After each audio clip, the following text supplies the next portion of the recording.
Жас отбасыларына, соның ішінде жас аналарға бармақтай ақыл айтпақшымын. Керек болса аларсыз, болмаса өз сөзім өзімдікі. Әйел адам шаңырақтың ұйытқысы.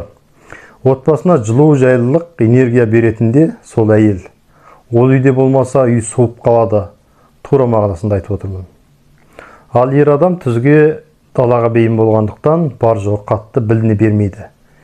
Дәл әйел беретін жылу ер адамда болмайды. Әйелдің балаға ерлерден қарағанда бір табан жақын болатынында сон себепті. Баланың анасын іздеп тұратында сондықтан.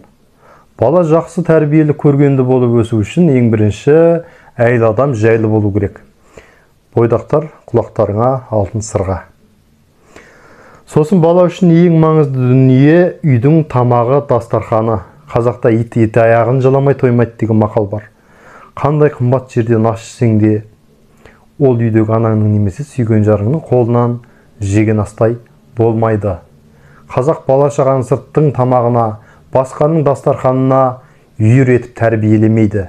Өз анасының қолынан ішіп жеген қара су мен қатқаннан басқаның берген майлы жамбасынан 1000 есе артық. Осыны бүгінгі жас аналар түсіну керек. Шама келсе баланы сырттан тамақтандырмауды ойлау керек. Ерді де баланында үйге асықтырып тұратын ол үйдегі дастархан. Қазақ бұны баяғыдан біледі, сондықтан дастарханды қадір тұтады, қасиет сынайды. Дастархан қазақ үшін жай бір ғана жайылып тұрған ас ауқат емес, ол бірлік, татулық, жылулық, молшылық, мейірімділік, жаңағы жайлылық, махаббат сияқты ұғымдарды жинақтап тұрған концепция. Ал енді осы ұлы дастарханның егесі жаңағы әйел заты. Қымбатты қарагөз қарындастарым, дастархандарыңыздың тізгінін басқа ұстатпаңыздар. Ерлерді ыдыс-аяққа араластырмаңыздар. Отбасы ұйытқысы болу сіздің ғана қолыңызда. Ал ердің міндеті мал тауып, сырттан тамақ тасып, қатын бала-шағаны асырау. Құрметті бауырларым, бір отбасын баға алмасақ, несіне еркек болып жүрміз.